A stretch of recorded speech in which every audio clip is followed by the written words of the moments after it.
ইরানের পরমাণু কর্মসূচির মূল বিজ্ঞানীদের লক্ষ্য করে ইসরায়েলের একটি উচ্চমাত্রার গোপন অভিযান পরিচালিত হয়েছে, যার কোডনাম অপারেশন নার্নিয়া। এ অভিযানের মাধ্যমে ইরানের গুরুত্বপূর্ণ পরমাণু বিজ্ঞানীদের একে একে হত্যা করেছে ইসরায়েলের গোয়েন্দা সংস্থা মোসাদ।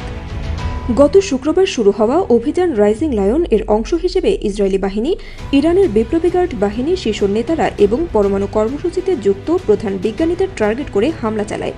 এর মূল পরিকল্পনা বাস্তবায়ন করে ইসরায়েলের সামরিক গোয়েন্দা ইউনিট 8200 এর 120 জন সদস্য এবং বিমান বাহিনীর সমন্বিত দল। অভিযান শুরুর আগে ইরানিদের বিজ্ঞানীদের 4টি স্তরে শ্রেণীবিন্যাস করা হয়, যাদের মধ্যে সর্বোচ্চ গুরুত্ব পেয়েছেন সামরিক দক্ষতায় সবচেয়ে এগিয়ে থাকা এবং যাদের পরিবর্তন করা সবচেয়ে কঠিন এমন ব্যক্তিরা। এর ভিত্তিতে তৈরি করা হয় হিট লিস্ট, যেখানে সবচেয়ে বেশি হুমকি হয়ে ওঠা বিজ্ঞানীদের নাম ছিল শীর্ষে। অভিযানে নিহত ইরানি বিজ্ঞানীরা দীর্ঘদিন ধরে পরমাণু অস্ত্র কর্মসূচির সঙ্গে জড়িত ছিলেন। তাদের মধ্যে রয়েছেন পারমাণবিক প্রকৌশল বিশেষজ্ঞ ফেরিদুন আব্বাসি, পদার্থবিদ মোহাম্মদ মাহদি তাহরানচি, কেমিক্যাল ইঞ্জিনিয়ার আকবর মতলালি জাদে, উপাদান প্রকৌশল বিশেষজ্ঞ সাইদ বেরাজি, পদার্থবিদ আমির হাসান ফাকাহি, রিয়াক্টর পদার্থবিদ আব্দুল হামিদ মিনুশাহর, পদার্থবিদ মনসুর আসগারি, পারমাণবিক প্রকৌশল বিশেষজ্ঞ আহমদ রেজা দাউলপার্কি দরিয়ানি এবং যান্ত্রিক প্রকৌশলী আলী বাখাই কাতেহরেমি। অভিযানের পরিকল্পনায় অংশ নেওয়া এক শীর্ষ সামরিক কর্মকর্তা জানান, আমরা একটি লক্ষ্য ব্যাংক তৈরি করেছিলাম।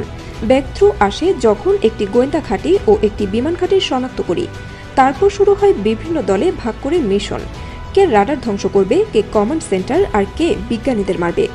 এই অভিযানের আরেক চমকপ্রদ দিক হল ইসরায়েলের নতুন কৌশল মনস্তাত্ত্বিক যুদ্ধ। ইসরায়েলি প্রতিরক্ষা বাহিনীর পক্ষ থেকে পার্সিয়ান ভাষায় একটি বার্তা এক্সে পোস্ট করা হয়, যেখানে ইরানি নাগরিকদের মোসাদের সঙ্গে যোগাযোগের আহ্বান জানানো হয়। বার্তায় বলা হয়, আমরা বুঝতে পারি আপনি কঠিন অবস্থার মধ্যে আছেন। আমাদের প্রিয়জনেরা যারা এই পরিস্থিতির শিকার, তারাও ইসরায়েলকে বার্তা দিচ্ছে যেন ইরানকে গাজা বা লেবাননের মতো ভাগ্য না ভোগ করতে হয়। বার্তার শেষে মোসাদের একটি লিঙ্ক শেয়ার করে বলা হয় ভিপিএন বা এনক্রিপ্টেড সংযোগ ব্যবহার করে যোগাযোগ করতে।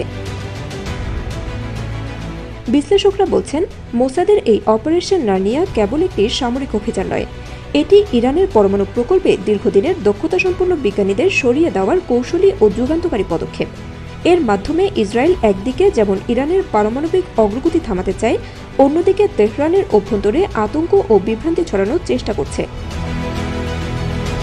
এই অভিযান আগামী দিনগুলোতে ইসরায়েল ইরান সংঘাতের নতুন মাত্রা যোগ করবে বলেই মনে করছেন বিশ্লেষকরা।